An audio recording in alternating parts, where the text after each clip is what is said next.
زرتاج گل صاحبہ، یہ آج ہی مذاکرات تھے، آج ہی 19 لوگ جو ہیں ان کو معافی بھی ملی ہے. ویسے تو اپلائی 67 لوگوں نے کیا تھا،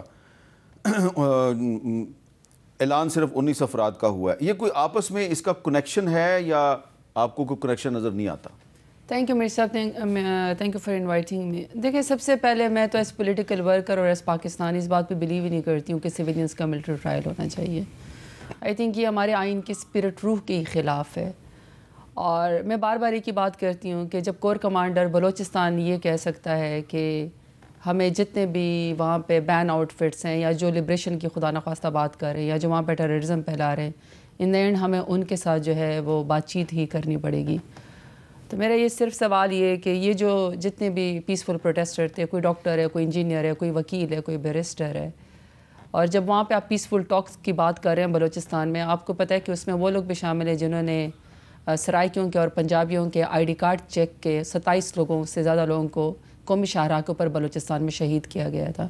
تو جب آپ ان سے بات کرتے ہیں تو ان سے بھی بات ہو سکتی تھی. ہمارے قوم کے بچے تھے، اگر کسی سے اونچ نیچ ہو بھی گئی تھی تو جب جہاں پہ ہماری تمام کورٹس کام کر رہی ہیں، ہمارے ATC کی کورٹ کام کر رہی ہیں، ہمارے ہائی کورٹس کام کر رہی ہیں، سول ججز بیٹھے ہوئے ہیں، تو میرے خیال میں وہاں پہ یہ پیرلل کورٹس نہیں ہونی چاہیے تھی.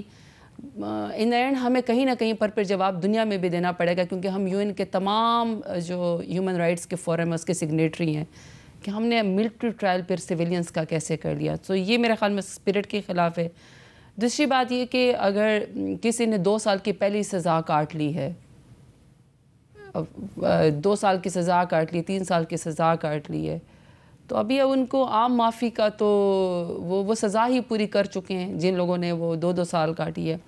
بہرحال میں یہ سمجھتی ہوں کہ یہ پاکستان میں بہت ساری ایسی چیزیں تھیں جو بہت ساری باتیں بات چیت کے ذریعے حل ہو سکتی ہے. ڈیٹیرنس آپ نے کریٹ کرنی ہے، ڈیٹیرنس کے اور بہت سے طریقہ کار ہو سکتے تھے. میرا نہیں خیال کہ اگر پولیس نے کہیں پر دھاک بٹھانی ہے تو وہ اگر کسی کے گھر کے چادر اور چار دیواری کو پامال کرے گا کسی خاتون کے تو دھاک بیٹھے گی، بجائے اس کو کو کال کریں کہ آپ فلانے مقدمے ہیں تو آپ آئیں کورٹ میں آئیں یا تھانے میں آ کے پیش ہوں. It was as simple as that. تو پہلی بات تو یہ ہے. لیکن جہاں تک مذاکرات کی بات ہے، دیکھیں میں بار بار ایک ہی بات کرتی ہوں، ایز پولیٹیکل ورکر میں ہمیشہ بلیو کرتی ہوں کہ ان دا اینڈ سلوشن ٹیبل پہ ہی نکلیں گے. اور جب میرے لیڈر عمران خان سے میں اس وقت اڈیالہ جیل میں ایک بوگس کیس میں ان کے ساتھ اڈیالہ جیل میں میرے اوپر ایک فرد جرم عائد ہونی تھی، تو اس وقت یہ کمیٹی کی بات عمر ایوب صاحب بھی تھے، میں بھی تھے، ہم سب وہاں پہ موجود تھے. اس وقت ان کو سالیٹری کنفائنمنٹ سے خان صاحب کو نکالا گیا تھا. ان سے فیملی سے بات نہیں کرنے دی جا رہی تھی، ہم سے بات نہیں کرنے دی جا رہی تھی، ان کو ایکسرسائز نہیں کرنے دی جا رہی تھی، وہ اخبار نہیں پڑھ سکتے تھے، وہ کٹ آف تھے، بچوں سے بات نہیں کرنے دی جا رہی تھی. اور ایک ایکس پرائم منسٹر کو آپ نے ایک پولیٹیکل سزا میں آپ نے سالیٹری کنفائنمنٹ میں رکھا تھا. اس وقت انہوں نے اپنا گلہ نہیں کیا، انہوں نے اپنے لیے کوئی انہوں نے ریلیو نہیں مانگا. انہوں نے کہا کہ اگر آپ لوگ یہ سمجھتے ہیں کہ ملک میں قومی دھارے کے لیے حالات اس وقت ایسے ہیں، اگر آپ سمجھتے ہیں کہ بات چیت سے حل ہو سکتی ہے بات، تو بالکل پولیٹیکل کمیٹی میں بناتا ہوں اور اس کا یہ مینڈیٹ ہے کہ وہ مذاکرات کریں. لیکن ظاہری بات ہے ابھی جو آپ نے پرومو چلائے ہیں اس میں آپ نے ان کے بھی اور ہمارے بھی خیالات دکھائے ہیں. میرے ساتھ جب ہم ٹیبل پہ بیٹھیں گے نا تو جو 2 باتیں ہیں، ایک تو سب سے بڑی بات یہ کہ 9 مئی کا واقعہ، 9 مئی کے واقعے میں آپ نے ان لوگوں کو جنہوں نے پریس کانفرنس کر دی ان کو تو آپ نے معافی دے دی. کچھ اپنا ڈاکٹر صاحب کے ساتھ کچھ منسٹر وزیر مشیر بھی ہیں وہ لوگ. تو اگر 9 مئی کا واقعہ سچا تھا تو پھر ان کو سزائے کیوں نہیں، اور وہ پریس کانفرنس کر کے ان کو مکتی کیوں مل گئی؟ اور جو ہم لوگ جنہوں نے پریس کانفرنس نہیں کی، جو 9 مئی کی آڑ میں ہم لوگ بیٹھے ہوئے ہیں، 58 FIR میرے اوپر ہو چکی ہیں. تو جب دہشت گردی کی عدالت میں مجھے گھسیٹا جاتا ہے اور جو مجھے کہا جاتا ہے کہ آپ پاکستان کے خلاف ہیں یا آپ دہشت گرد ہیں یا میرے منہ پہ کالا کپڑا ڈالا جاتا ہے تو مجھے بہت تکلیف ہوتی ہے. اب اس کا جوڈیشل کمیشن ٹیبل پہ ضرور ہے اور یہ کوئی شرط نہیں ہے، یہ حقیقت ہے، اس کے اوپر بات ہونی چاہیے. دوسرا، جب 26 نومبر کو پیسفل پروٹیسٹر یہاں پہ آ کے قومی ترانہ ڈی چوک پہ پڑھ رہے تھے تو آپ نے جب ان کے اوپر گولی چلائی، ہر کوئی ڈینائل میں ہے اس وقت، پوری اسٹیٹ ڈینائل میں ہے، پوری گورنمنٹ اس وقت ڈینائل میں. اسٹینڈنگ کمیٹی میں کوئی رپورٹ ہمیں کرنے کو تیار نہیں ہے. مگر میں خود شفیق لونڈ کے گھر گئی ہوں ڈیرہ غازی خان میں. شفیق لونڈ کے گھر میں آپ جب اس کے قبر کے اوپر جائیں گے، ساتھ ہی اس کا قبرستان ہے، اس کے قدبے کے اوپر شفیق لونڈ شہید سانحہ ڈی چوک 26 نومبر لکھا ہوا ہے. اور اس کے جو قبر ہے اس کے اوپر پاکستان تحریک انصاف کا جھنڈا ہے. تو میرے سوال یہ ہے کہ اگر وہ حقیقتوں کے اوپر بات نہیں کرنی, قبروں کے کتبے جھوٹ نہیں بول رہے ہیں, شہداء کے جو وارثین ہیں وہ جھوٹ نہیں بول رہے ہیں, اور آج آپ نے اگر کسی کو ڈیٹرنس کریٹ کرنے کے لیے نظریہ ختم کرنا تھا تو آج جو لوگ چھوٹے ہیں ملٹری کورٹ سے, یا جن کی سزائیں معاف ہوئی ہیں, یا وہ اپنے حصے کی سزا کاٹ چکے ہیں, تو پھر وہ عمران خان کا نعرہ کیوں لگا رہے تھے؟ کیا نظریے کو قید کیا جا سکتا ہے؟ کیا نوجوانوں کو ہتھکڑی لگانے سے سزا ہوتی ہے؟ نہیں. میرا خیال ہے کہ بہت ساری باتیں ایسی تھی کہ ہمیں اب بات کرنی چاہیے چیزوں کو آگے لے کے جانے کے لیے. یہ قوم کے نوجوان ہیں, ان کو نفرت نہیں ہم نے کریٹ کرنی, ہم بڑوں نے اب بڑوں کا ہی کردار ادا کرنا ہے. ڈاکٹر صاحب یہ جو آج سو آئی لک فارورڈ کہ کوئی نہ کوئی سلوشن نکلے. پاکستان کے سب سے بڑی پولیٹیکل جماعت کو اور پاکستان کے سب سے پاپولر لیڈر عمران خان کو مائنس مت کریں, مذاکرات کے ذریعے کوئی سلوشن نکالیں. جی اب میرے سوال کی تو گنجائش ختم ہوگی نا, اب تو آپ ان کی باتوں کا جواب دیتے ہیں جس میں کوئی پازیٹیوٹی بھی نظر آ رہی ہے. جی ہے پازیٹیوٹی, میں بہت شکر گزار ہوں پازیٹیوٹی کے لیے. میں کچھ چیزیں آپ کے سامنے رکھوں گا. پہلے تو میں بالکل شکریہ ادا کرتا ہوں, اور جو پازیٹیو جیسچر آیا ہے میں اس کا بڑا احترام بھی کرتا ہوں, اور میں بھی اسی طرح کے سینٹیمنٹس رکھتا ہوں کہ انشاءاللہ یہ جو گفتگو شروع ہوئی ہے اس کے نتیجے میں ضرور کچھ نہ کچھ اچھا نکلے گا. اور سیاست کے اندر جب آپ لوگوں سے ووٹ لیتے ہیں تو آپ لیتے ہی اس وجہ سے ہیں کہ آپ لوگوں کے مسائل کو حل کریں گے. اسی اسپرٹ میں جب یہ الیکشن کے اوپر لیدے شروع ہوئی تھی تو ہم نے کہا تھا کہ آپ حکومت بنا لیں. مجھے معلوم ہے کہ آپ معترض ہیں اس بات پہ, لیکن بہرحال اسی اسپرٹ میں وہ دعوت دی گئی تھی کہ کیونکہ ہماری سیٹلمنٹ نہیں ہو رہی, ہمارے اپنے لوگ بھی ناراض ہیں, آپ لوگ بھی ناراض ہیں, تو آئیے آپ حکومت بنا لیں. 45 47 فارم یہ جتنی گفتگو چل رہی ہے آپ اپنی زیر نگرانی اسے کر لیں.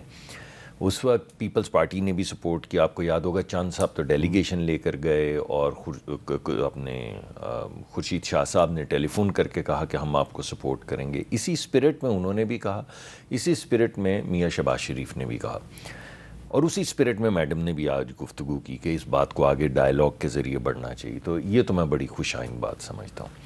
میں یہ سمجھتا ہوں جی کہ کوئی بھی آرگیومنٹ جب اسٹیٹس مین دیتا ہے تو اس کے اندر کنسسٹنسی ہونی چاہیے, لوگوں کو اعتماد ہونا چاہیے. ایسا نہیں کہ ہماری طرف سے انکنسسٹنسیز نہیں ہوتی, لیکن آج کی جو خاص گفتگو ہو رہی ہے اس حوالے سے عمران خان صاحب کے اور مراد سعید صاحب کے جو بیانات ہیں ملٹری کورٹس کے حوالے سے وہ گردش کر رہے ہیں, سب نے سنے. آپ چاہیں تو وہ کلپ بھی چل سکتے ہیں. اب یہ نہیں ہو سکتا کہ عمران خان صاحب کے دور میں تو ملٹری ٹرائل سویلینز کا وہ اچھی چیز ہو, اور آج وہ ملٹری ٹرائل اب سویلینز کا غلط چیز ہو جائے.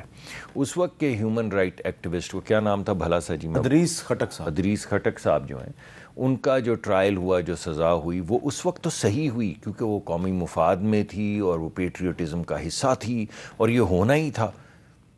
اور آج بہت سے لوگ تو ایسے ہیں جنہوں نے جرائم کیے ہیں جن کے کلپس موجود ہیں, لیکن اگر وہ گیہوں کے ساتھ کوئی گھن بھی پس رہا ہے تو وہ بری بات ہے. جیسے کہ آپ نے کئی کیسز کا ذکر کیا, اگر کوئی ناانصافی ہو رہی تو بالکل رکنی چاہیے. مگر آپ یہ بھی تو سوچیں کہ آج کی گفتگو اور اس دن کی گفتگو میں اتنا زیادہ تضاد کیوں ہے؟ تب کیسے ملٹری کورٹ سویلین جب یہ ہوئے تھے اور عمران خان صاحب نے سپورٹ کیا تھا, تب وہ کیسے سویلینز کا ٹرائل برحق تھا اور آج کیسے غلط ہو گیا؟ تب ادریس خٹک صاحب کی سزا جو تھی وہ کیسے برحق تھی اور آج کیسے غلط ہو گئی؟ میرے خیال ہے جواب آپ کو بھی پتہ ہے اور مجھے بھی پتہ ہے. جی اس سب کے باوجود یہ جو آپ نے بات کی ہے یہ بات ٹھیک ہے, میں اس کا بڑا احترام کرتا ہوں, اس کو خوشائند جانتا ہوں. دیکھیے بہت سے لوگ پیسفل پروٹیسٹ میں بھی زخمی ہوئے ہوں گے, مرے ہوں گے, یہ اس میں کیا شک ہے, لیکن 2 پولیس والوں کو بھی گولیاں لگی تھیں, وہ بھی مرے تھے. تو اتنے پیسفل تو نہیں تھے جو آ رہے تھے. اگر وہ اتنے پیسفل ہوتے تو پولیس والوں کو گولیاں تو نہیں مارتے. تو پولیس والے جو مرے ہیں گولیوں سے, اگر آپ دنیا میں کسی بھی جگہ پہ جائیں اور پولیس کے اوپر فائر آرم سے نشانہ بھی لیں, آپ نے کئی دفعہ دیکھا ہے پوری ویسٹرن سوسائٹی میں, تو وہ شوٹ بیک کرتے ہیں ٹو کل. لیکن یہاں تو مار دیے 2 پولیس افسر, لیکن پھر ان 2 پولیس افسر کا بھی تو اتنا ہی احترام کریں. جیسے آپ کہہ رہی ہیں کوئی شہید ہوا ہے تو اس کا احترام ہونا چاہیے, اگر وہ پیسفل پروٹیسٹ میں اس کی زد میں آ گیا ہے تو اس کا احترام ہونا چاہیے, مگر اتنا ہی احترام پھر ان پولیس والوں کا ہونا چاہیے. ان کے بھی بچے ہیں, ان کے بھی ماں باپ ہیں, ان کے گھر بھی آپ ضرور ہو سکتا ہے گئی ہوں, لیکن وہ کس وجہ سے؟ انہیں کس نے مار دیا؟ اس وجہ سے ہمارے پروٹیسٹ جو ہوتے ہیں، ہم سارے پولیٹیکل اینگلنگ کرتے ہیں، ہم بھی کر رہے ہیں، میں اس وقت پولیٹیکل پوسچرنگ اور اینگلنگ کر رہا ہوں، اور میڈم نے بھی تھوڑی سی پولیٹیکل پوسچرنگ کی ہے، لیکن دونوں طرف تو لوگ مرتے ہیں نا۔ تو یہ اتنا پیسفل نہیں تھا پروٹیسٹ، لیکن اگر اس کے جواب میں کارروائی میں کو پرامن شخص کو نقصان پہنچے تو وہ بھی ٹھیک۔ لیکن یہ جو مطالبہ آج بھی رکھا گیا تحریک انصاف کی طرف سے مذاکرات میں بھی کہ 26 نومبر کا جو واقعہ ہے اس کی ایک جوڈیشل انکوائری کروا لی جائے۔ جی میرے خیال میں کوئی حرج نہیں، ایمانداری کی بات ہے، میں نہیں سمجھتا کوئی اس میں حرج ہے، لیکن یہ بات آج سے 4 مہینے پہلے تک تو مجھے سمجھ آتی تھی۔ اس کی وجہ یہ ہے کہ آپ ہی پروگرام میں بلاتے تھے اور آپ کہتے تھے کہ دیکھیں 1.5 سال ہو گیا ہے، تو ابھی تک آپ نے کوئی تفتیش نہیں دکھائی، کوئی ثبوت نہیں دکھایا، آپ نے کوئی انڈائٹمنٹ نہیں کروائی، کسی کی انڈائٹمنٹ نہیں ہوئی، کسی کو سزا نہیں ہوئی۔ لیکن اب تو تمام ثبوت و شواہد جو اکٹھے کیے جا رہے تھے، ہمارا پروسیس سلو ہے لیکن وہ پیش کیے جا چکے ہیں، ان شواہد کی بنیاد پہ فرد جرم عائد ہو چکی ہے، اس فرد جرم کے بعد سزائیں ہو چکی ہیں، تو اب تو جو ریگولر تو مزید پروسیس ہے، سزائیں بھی ابھی ہونی ہیں ویسے۔ جی بالکل، مگر جو پروسیس ہے وہ تو اب آپ کے سامنے آ گیا نا، تو اب وہ بات تو نہیں رہ گئی کہ بھئی اس کے اوپر ایک بنایا جائے کمیشن، کیونکہ نہ کوئی ثبوت ہے، نہ کوئی کلپ ہے، نہ کوئی انڈائٹمنٹ ہے، نہ کوئی سزا ہے، آپ نے لوگوں کو 2 سال ویسے ہی رکھا ہوا، اب تو ایسا نہیں۔ اس میں کچھ ایسے لوگ بھی ہیں جن کو ملٹری کورٹ سے سزا ہوئی ہے، اس میں کچھ ایسے لوگ بھی ہیں جن کو اینٹی ٹیررسٹ کورٹ نے ریلیز کر دیا لیکن ملٹری کورٹ نے ان کو کنوکٹ کر نہیں، دیا۔ مگر آپ کو پتہ ہے کہ وہ تو پھر ایک اپیل ہوگی تو ختم ہو جائیں گی، اگر ایسی انکنسسٹنسیز کہیں بھی ہوں گی، اپیل کا حق تو کسی سے نہیں لیا گیا نا۔